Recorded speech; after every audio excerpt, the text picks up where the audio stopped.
All right, everybody, welcome to Unscripted One-on-One from my soon-to-be announced name studios here in Columbus. I'm going to go just turn over the mic here to my guest and let him introduce himself. Yeah, hey guys, I'm David Elijah. Born and raised in California. Now I live in Utah, out of all places. A lot of people ask the first thing when I mention that is why Utah, and I'll get to that I think in a second. but yeah, it's amazing to be here. I love the culture and I love being in the state that I'm in. But blessed to be on the podcast. Thanks for having me join and being here. Yeah, absolutely, man. It's an honor, and this isn't any friend of mine, and any friend of Chris is a friend of mine, and I'm thankful that he connected us. So we have met through our mutual friend, my college roommate, former college roommate, I guess, best man, best friend, BFF, bestie, all that good stuff, as others have heard on other podcasts. So just really glad to have you here today. But let's start with your story, because I think it's a fascinating one. Why don't you tell everybody a little bit about you? Yeah, so born and raised California, like I mentioned, grew up in church, kind of the normal, Christian household type of thing. And when I was about 15, kind of stepping back, when I was 11, my parents split up. So that caused a lot of just, stuff in my own heart, trying to figure out life, right? And when something like that major happens, you tend to reevaluate a lot, even at 11, right? And at a young age. But what that led to is just, me being a part of the church. And I've always been a musician growing up. I used to play music, which I'll speak to. But so I grew up in the church, man. It's what I did. I played worship for a really long time, starting at a young age. And one day when I was about 15, I had really long hair. If you can imagine me with a giant afro, it's kind of crazy. I'd love to see that. At the time, there wasn't tight guy pants, so it was all girl jeans, man. And I rocked girl jeans and band t-shirts, and that was me, and long hair. And unfortunately, I got burned by my local church, and just saying I can't dress a certain way while I'm on stage leading worship, and that really affected me, and it actually changed a lot of dynamic on how me now, what I do today. As now I'm a pastor again, which I'll tell you through the whole story. But it's that led to me kind of unfortunately walking away from the church and really walking away from God and just going like, at the time there was a song, I don't know if you know, but Amy Grant, I think, was the one that sang it. It was like, or Crystal Lewis. It was "Come Just As You Are." Like, I don't know if you ever heard that song, but big song. And, it was like, I thought we're supposed to come as we are. What are you talking about? Yeah. And so that really hurt me and affected me. But that's what led me to the next journey. And I started a band actually not too long after that. And I was a singer of a band and those types of things. Well, and a year later, we ended up getting signed to a major label in LA, and things just started taking off like crazy. So I started playing music for a living. That's what I did. And, it was a blast, but also as a 16-year-old jumping into the music industry, it's a whole nother world, right? And I learned a ton about not only the industry, a ton about myself, but I had to grow up really quickly. And I saw myself around certain situations that were like, whoa. And coming from a church kid, right, raised in a church home like that, I'm like, where am I? And so I grew up, pretty fast and quickly, and just understanding the industry and the ins and outs, and touring 9 months out of a year. I mean, it was just chaos, but at the same time, if I'm honest, a great time of my life, of just something I love and I was passionate about. But what it led to is God giving me this platform as he allowed those things to happen, but I used it for myself and I didn't use it for his glory. And so he made that way known. Wow. And he made that way known at some point in my life. And so what ended up happening in kind of the transition out of that was I was dating a girlfriend at the time, now my wife. Her name is Katy. Love her, love my kiddos. But, her and I were dating. And so, hey, we fell into any normal sin in that stage of life that many go through. And she ended up pregnant. And so as she gets pregnant, I'm doing music and I'm thinking like, this is my dream, God. What are you doing? Because at that point I'm thinking, I don't believe in you, but I know you did this. And now what? So that's when that transition started to happen, was the minute I found out that she was pregnant and we're headed down that direction. I just cried out to the Lord and was like, God, why? What is going on? Are you trying to get a hold of me? And that's exactly what was going to happen, right? I want to get a hold of your heart, David.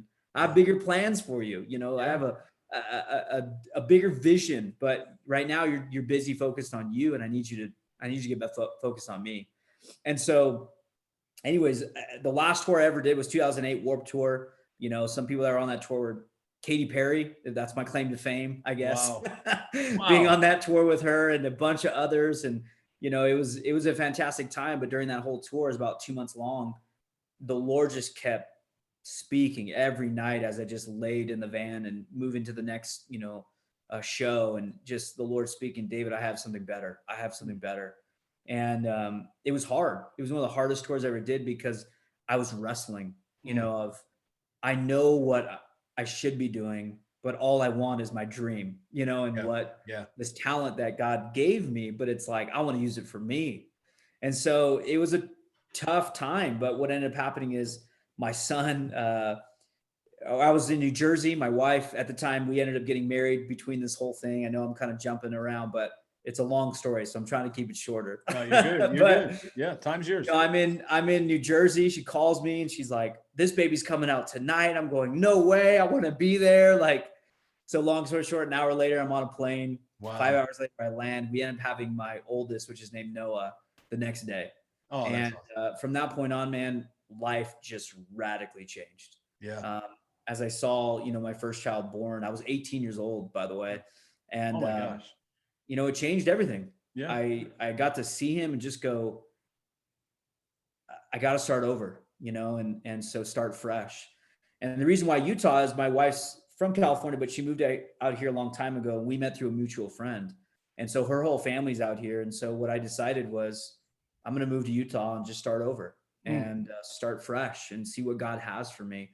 And so what ended up happening is I went back on tour to finish that out. And the last tour date, I think, was August 16th of 2008, was our last date in LA. And great show, probably the largest show I've ever played. And I walked off stage, went to my management and said, I quit. I'm moving to Utah. And they said, That's right. I'm sorry, what? Yeah. Everything is holding on you, like a ton of it, right? It's like, you're the singer. What do you can't just do this. Like, they're like, take 3 months off. We get it. You just had a baby, come back. I said, no. And so of course, 3 months later, they're calling me, as I legitimately flew on a plane 2 hours later. I had my dad ship everything I owned from California to Utah. And dude, I've never been back. I mean, oh my gosh.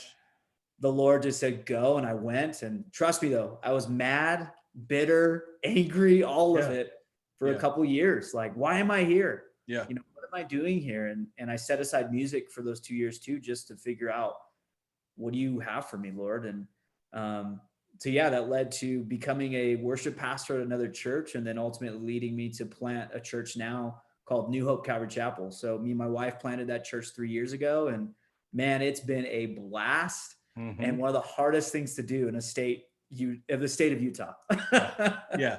And say no more, right? Say no. Yes. I'm just thinking, when you're talking, like, it sounds like go to Nineveh. It is, man. And you're like, nah, man, I'm going to go on tour with Katy Perry. Yep, exactly. Go to Nineveh. Yeah, it's like, no. Somebody throw you out of a boat at some point, or no? Yeah, exactly. And really what's crazy in the industry is, like, I committed, like, you know, industry suicide, meaning when you do that, you're done. Like sorry to use that term. It's like that's really what they call it in the industry. Cause at some point, my manager's like, if you leave, you're never coming back. Like, there's no way that you'll ever have a career again. And so it's like, that was weighing on me for a long time, of like, man, but this is my dream. God, I'm, you know, I want to use this gift. I want to sing. I want to play music for a living. Like, this is what I want to do. And you're telling me I can never do it again. That, you know, that was like, whoa, this is crazy. But, you know, at that time, it's like, Lord, do what you want to do. And, but it was rough for sure. Yeah. Well, did you, you know, I got to think though, that some of that had to be helpful, in that you knew it was final, where if you made that move, because there had to be moments. I have to think, I was going to ask you, were there moments where you're like, oh man, I miss being on the road, and touring's hard. And I'm not that I've ever toured, but I know friends that, you know, that are in the industry, and it's not all stages and 30,000 crowds. There's long nights and long days, as you know. I'm sure you know better than I do, but you know, was there still a pull, but it was almost removed for you, because it sounds like when you walked off that stage, that's it. Like you say, you're not coming back. It almost, now you didn't have the chance to, and maybe that was another God moment, is you didn't have the chance to say, well, maybe I'll just tour on the weekends, or whatever it might've been.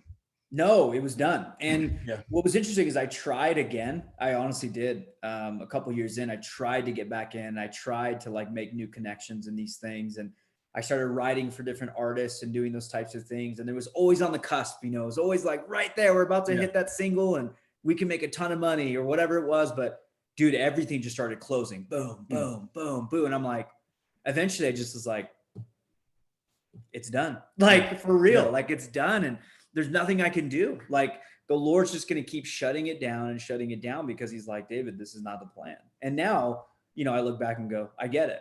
You had bigger plans. You wanted me to do something else. And it's been the biggest blessing of my life, being able to hone in on that and go, okay, Lord, let your will be done.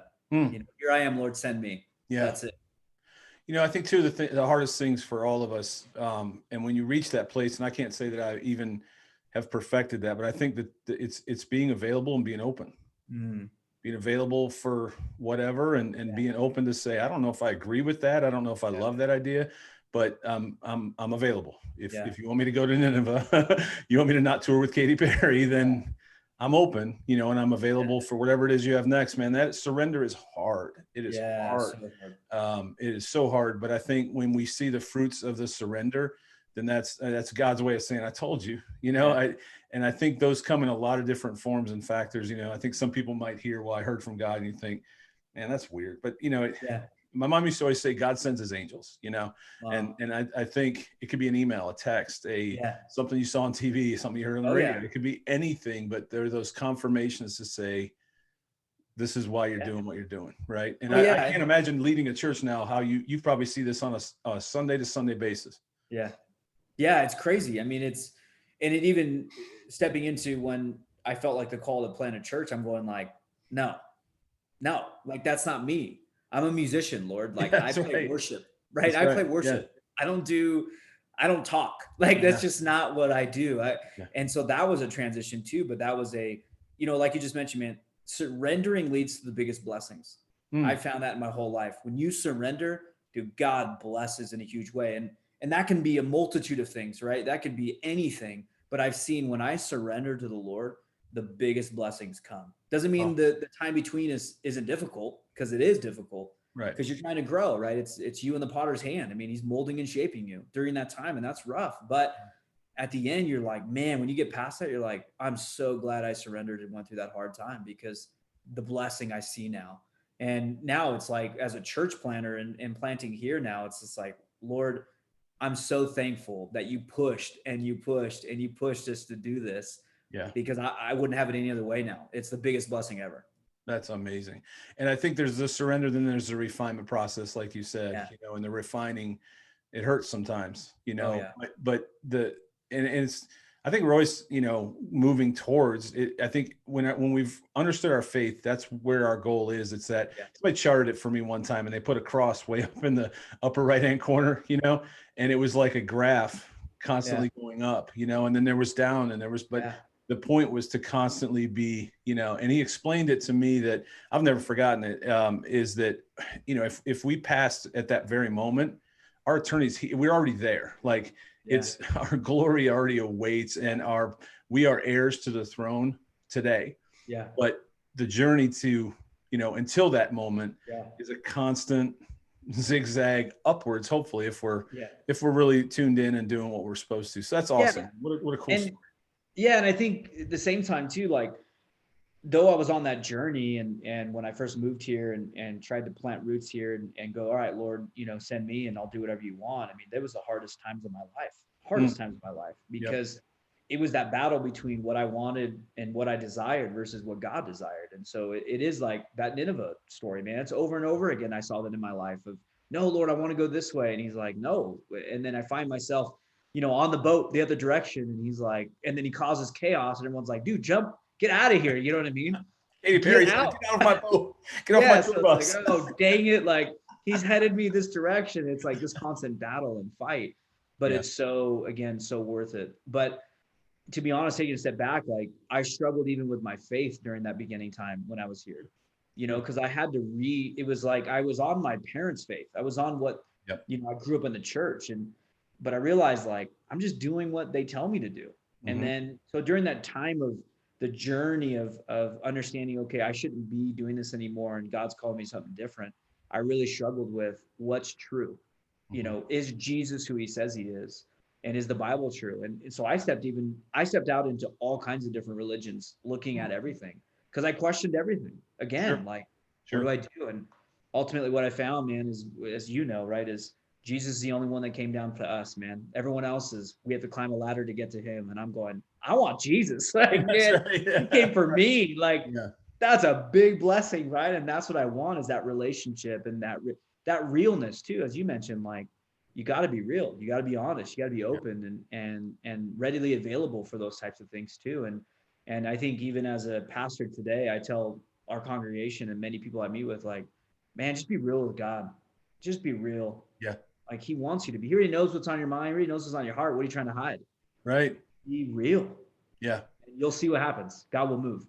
And I think we feel like our prayers have to be perfect, like this podcast. Like, not that this podcast is perfect, it's actually the opposite. Is our prayers should be like this, messy, and a lot of ums and a lot of, God, you already said, he already knows in advance what you're praying about. He's well aware of it, and we don't have to be perfect. It just has to be a conversation, just like this one. And being available and open and understanding and listening. You're not going to hear audibly. Some people might, but I don't think, but you're gonna receive confirmation. It could be anything, and it sounds like you've received all those in this process for sure. Oh man, I'll tell you, dude. It's when I finally walked away from leading worship and had this interesting feeling of like, should I plant a church? Like, what is going on? And the confirmation that kept coming of phone calls, text, emails, everything that you're talking about, sending an angel, right? It's like everything was coming at us, and we're like, no, I don't want to do this. This is not my calling. And this is when it happened, man. I went to a conference, a Calvary Chapel conference, 3.5 years ago now, or 4 almost. And, I stepped out in faith and just said, Lord, speak. Like, if this is where you want us to head, make it very known. And what ended up happening is not even the first, I think it was the second night I was at this conference, someone gave us chairs for our church, but I didn't have a church or say yes to a church. So I'm like, what do you mean you're giving me chairs? We're just giving you chairs. We need these chairs to be yours. It's like, I don't even have a church, nor am I planting a church. What are you talking about? And then literally the next night, someone's like, I'm going to give you Bibles, so you can hand out for free. I'm like, for what? Like, what do you, no, here's Bibles. And then I'm not even joking, one after the other, the Lord just started bringing things that I'm like, I don't even have a church, nor have I said yes to you, Lord, to do this. And yet every single thing I need to plant a church, I have. Like, it made no sense, right? Yeah. And not even, literally leading up to the first launch Sunday, after we finally said, all right, Lord, we're in, let's do this. The Lord just kept providing and providing and providing. I mean, dude, the stories are unreal. This is how God's hand is in it, right? Is when things just show up out of the blue. When you go, I don't have any money to do this. Like, you have no financial support or backing or anything like that. And the Lord's just like, David, have you not read my word? I got everything. I got this. Like, that's right. Literally everything from a sound system completely donated to, we're still set up in teardown church because we meet in a school.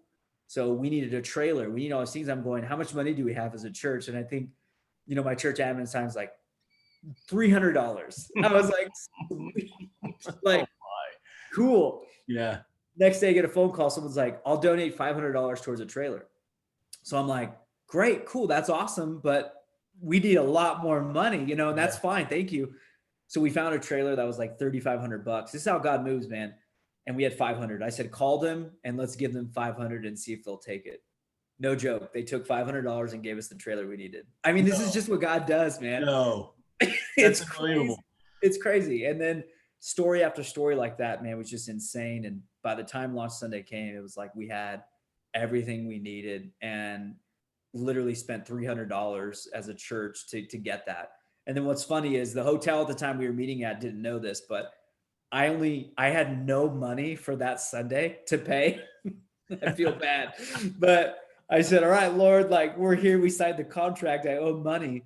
And after that Sunday, the exact amount was given to pay for that Sunday, during our time of offering. And so I paid that Sunday going, I don't know how I'm going to pay for next Sunday, Right. That's right. but here we go. Yeah. And so since then, man, the Lord's just taken care of everything. And it's been the biggest blessing to go through. So Unbelievable. Unbelievable. Again, incredible story. The entire thing, everything that we've talked about is amazing. I have to say this because Chris will kill me if I don't, but and we'll come back to it because I do, but when you were talking about the chairs and, I have to make a Wayne's World reference because, I don't know if you ever saw Wayne's World, but when she gives him the gun rack and he's like, what do I need a gun rack for? I don't even own a gun. And if I didn't say that, Chris would have been like, man, I can't believe you didn't bring it up because all right, back to welcome to Unscripted. Back to no, that's incredible. It's incredible that, and I think that's so true again, God sends his angels. I think when we, when we step out into something that we're so, not only passionate about, but we really feel like this is, and sometimes honestly, man, I'm the king of restless. I've done things, tried things, thought I was going. Chris can tell you at one point we sold our house. We were going to Charlotte. Wow. We still live in Columbus, never packed a box. And that's a story for another day and another podcast. But, it's not, there's times where it feels like this is where God is calling me. I know it for sure. But at the same time, I think you get those signs that, nope, that's not it. But I remember at the time when it happened for us, we were really confused because we literally sold our house, not to go into the whole story. We sold our house, went down, found a house, put a bid on it. And the next day we were meeting the realtor to give the bid. And we went and the realtor was running late or we got there early or something. So we just quickly ran down to the local school and immediately my wife and I were both like, no, we had a huge check in our spirit. We didn't sleep well the night before, just restless with the whole thing. And yet we felt so surely this is what we were supposed to do. And I remember wrestling with that when I came home for that reason. Like I was so sure. And then a friend told me, man, I think it's your Isaac. Like God wants to know, what are you going to put on the altar? How far are you willing to go for what I have for you? And that was one of the most powerful things. And I've never looked back ever since he said that, because it was like, you know what? I think that's true. We learned a lot in the process. And I think God was just saying, how far are you willing to go? You sit around saying, be open, be available. Well, how far you want to take that? Because I'll test it, and see. Oh, totally. Do you really believe what you're talking about? And man, that was a big moment for us as a family and as a couple and all those things. So it's very cool that you've had just the opposite experience and gotten all those notifications and confirmations that this was exactly right. Yeah. I mean, and again, I've gone through it so much. There's a whole portion of life as we got married and, started our life. It was like, there's so many times where that happened, where I would step out and go, okay, I want to do this. And then God shut the door. And then I thought, oh, this is it. And no. And one point I started a business and had my own recording studio because I was so like, I'm getting back in this, and literally got a loan and all that stuff and almost literally put my family in bankruptcy. I mean, it's just because I was so like, no, God's doing it. And I had a list of everything God had to do for me to do this. And he did everything.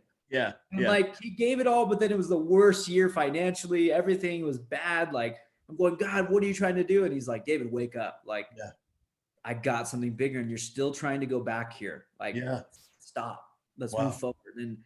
And so just different things like that. And we've owned a couple businesses along the way. And so we've learned a ton on that side of things too, that has been very helpful with planning a church that I never thought, I'd be able to utilize and go, wow, like, that's why you had us do that, So now I can understand business a little bit more and understand how to function as a nonprofit, right? And understand those types of things. And so God just, man, I'm blown away every week, every day of what God's done in our life. And, now I got 5 kids, if you can imagine. It's mind blowing to me. There's something in the water in Utah, man. I'm telling you, like, it is here. And we'll talk about that in a second, because I do want to touch on that.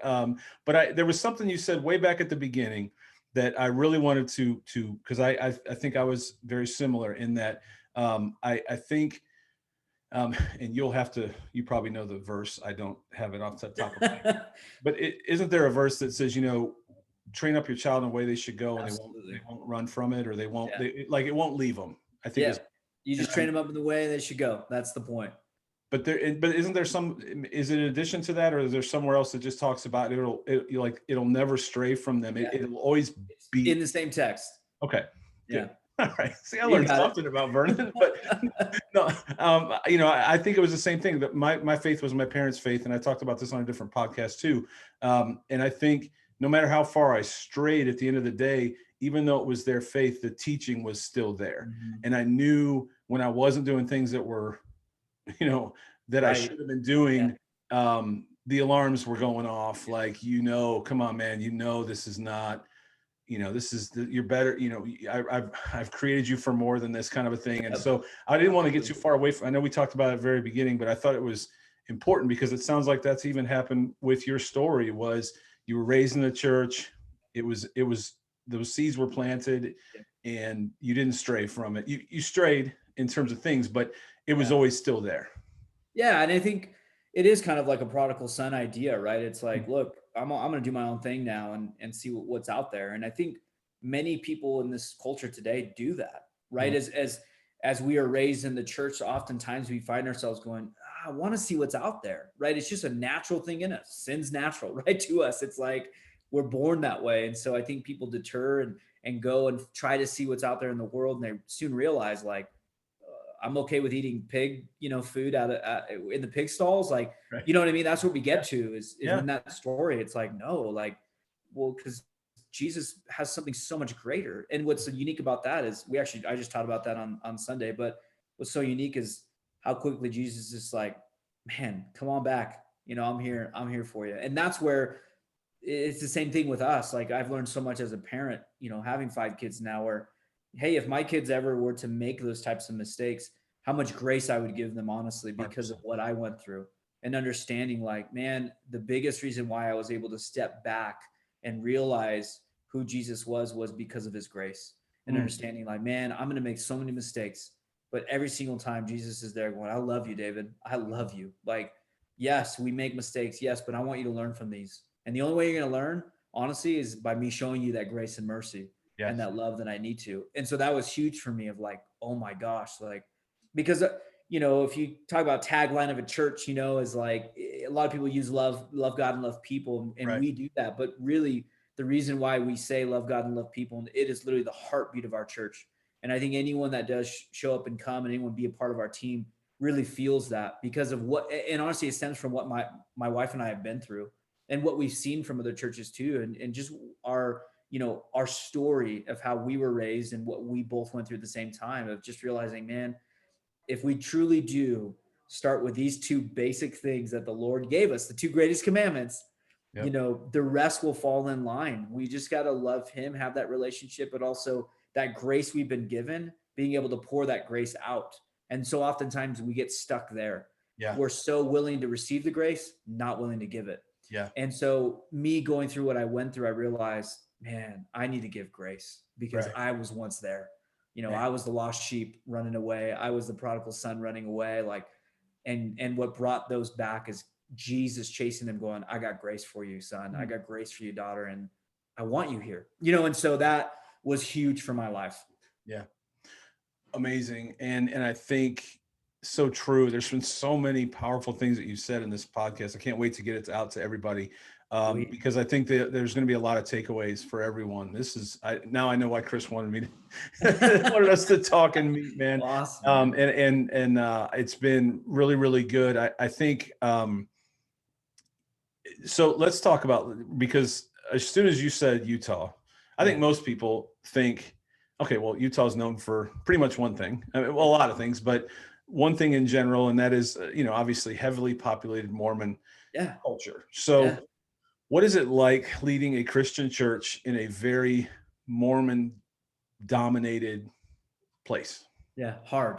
Yeah. Very hard. Very, very hard.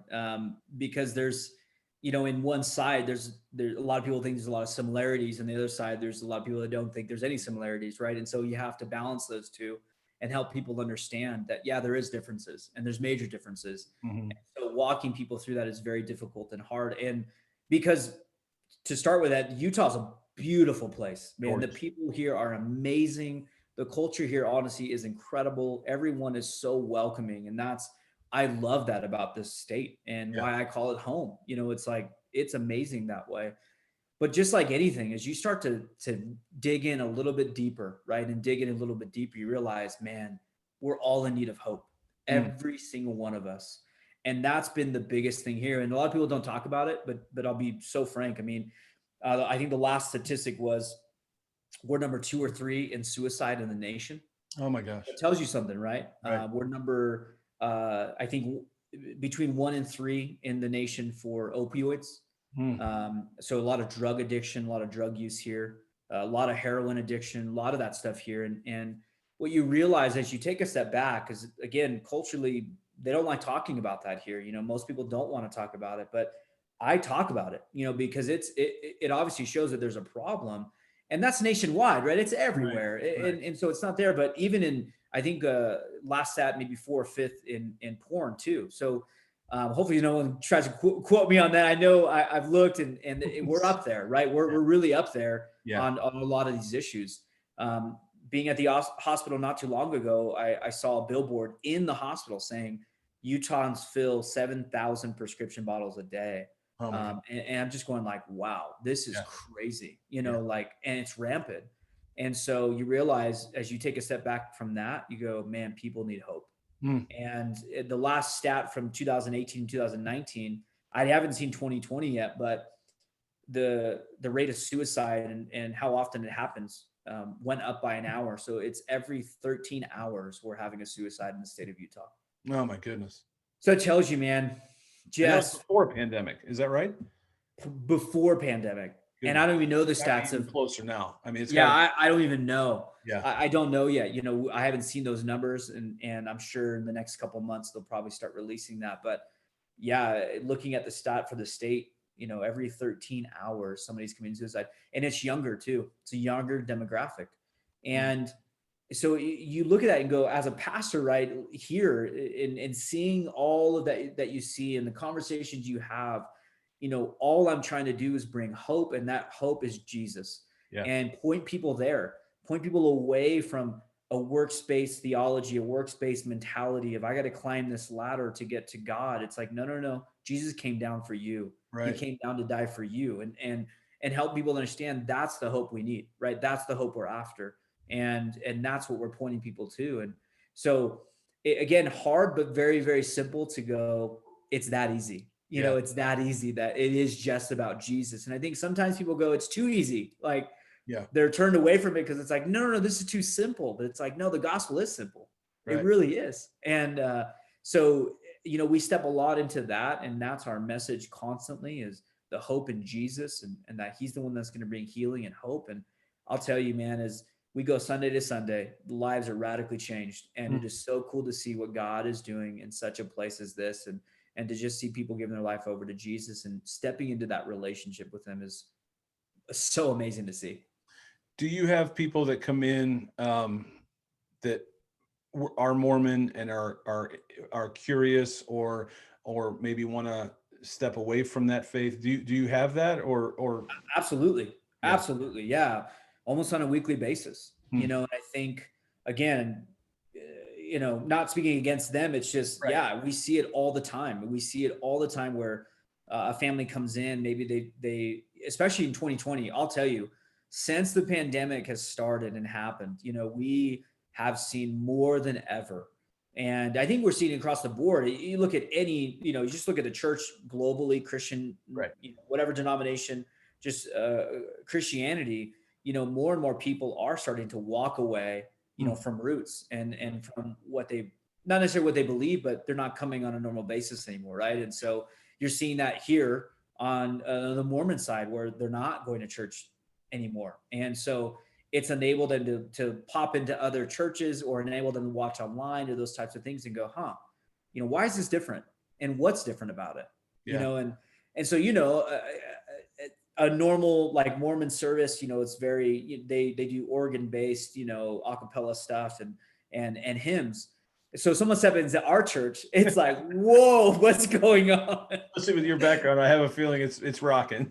Oh man, our worship team is amazing. I love all of them. It's incredible. But yeah, it is like that. It's very different. And so oftentimes when they come, it's very uncomfortable, because they're not used to that and used to a different feel like that. But anytime I have a conversation with a family that comes and ends up coming and talk to me after, they all say the same thing. The feeling they get when they walk in is just that it's homey. It's welcoming. It's like they can keep coming, and that's Jesus. Right. Like that's Jesus Jesus says, I don't care where you're at in your life, you're welcome at the table. And that's what I love is like, I hope and I pray for our nation in general, because we've seen a divide, right? Across the whole, country, globally. We've seen the biggest divide I've ever seen in a long time. And I just go like, dude, Jesus is saying, come to dinner at the table with me. All are welcome. Yeah. And it's like, why are we not doing that? It doesn't matter what background you have, if you believe in God or if you don't. I want you at the table, because that's when I can start having conversation. That's when I can hear your story, just like you do. Yeah. You let people come on here and share their story, right? That's huge. Yeah. And so for me, it's the same thing. Anytime I'm sitting with someone or anytime I talk to somebody, the first thing I generally ask is, what's your story? Right. Yep. What is it? I want to know, because I want to know who I'm talking to. I want to know, why you are you today, what has happened, because all those things matter. Yeah. And that's Jesus. You look at Jesus and Zacchaeus, right? It's like, this guy, he's like me because I'm short. So he's climbing up a tree, and he's like looking for Jesus. What did Jesus do? He walked straight up to him and said, Zacchaeus, come down. Tonight I'm coming to your house for dinner. Yeah. Zacchaeus was hated. Yeah. Hated. And people grumbled. It's like, that's Jesus's heart. He's saying, right. No. Yeah, I know you all hate him. Yes, I know he's a tax collector. I get all this. Right. Welcome at my table. That's right. We're gonna go. And what happens? Radical change happens at the end of that text. Yeah. And that's where the heartbeat of me and our church and every one of our pastors, and culturally, that's where we're at, is you're welcome here no matter what. Awesome. But let me tell you why you're welcome at the table. It's because of Jesus and his radical love for us. Yeah. And so we want to say the same exact thing and do the same exact thing he's done. And so it's just, dude, I'm blown away always. Man, your energy is infectious. Your story is worth telling and worth listening to. And just you ooze Jesus. I mean, it's like it's pouring out, to quote to quote Bob Goff. I think you're just leaking Jesus all over the place. Dude, I love him, by the way. Yeah, love him. He's the best. And I think that's your live and love does. Honestly, I love that book, and you're living that life, man. It's infectious. And so now I want to go visit Chris, just so I can come to church on Sunday and need to visit. Need to. You know what's so interesting is the dynamic change that happened in 2020 is, we saw all that was taking place in our culture here, especially in Utah. And one thing we started as a church is on Thursday nights, we started giving away free groceries. We ended up getting this thing where we were able to just give out free groceries and help people. I'll tell you, man, this has been the best thing we've ever done as a church. Every Thursday for the last 6 months, we've been giving away free groceries and feeding about 150 to 200 families a week. Wow. And what's been amazing is the opportunities and the doors that have been opening for people to just, lower their walls and be honest and truthful. And that's just to be there to love on them. It's just the gospel, man. And so I'm thankful for that opportunity too. Well, I'm thankful you're where you are for the reasons that you said. I think that there's a need, there's a void, and your story, again, I think people will connect with that are in that place where hopefully we see that number not keep, the suicide number and the other numbers. We don't want to see those keep going. We want to see it to go the other way. Yeah. We all focus on COVID and honestly, we mourn all those that have lost, but there's some other big numbers out there too that we can't take our eye off of, and suicide's one of them, and it could be a byproduct of COVID. Absolutely. For what you said, maybe a family doesn't know how they're going to eat their next meal or make their next bill, and those things affect us all. And so absolutely, I love that you guys are doing that, because that is that is being the church, far beyond the rest of it. And Yeah. I think that's when people will start to trust the church again, is when they see that it's not about, especially because, I think the church gets a bad rap a lot, Yeah. Oh, but, totally. and some of it's earned, Yeah. but at the same time, I think there's a lot of churches doing really good stuff. And it seems like most churches are figuring it out. Like, we need to be the church. Yep. And that's, there's an organization that can quickly get together and respond in a time of need, like the church, because there's no red tape. Yeah. It's just people that love Jesus and want to see other people have that same joy and hope in their lives. So anyway, a little bit of a rant there, but I love it. It's good, man. I love it. Don't mind the rants.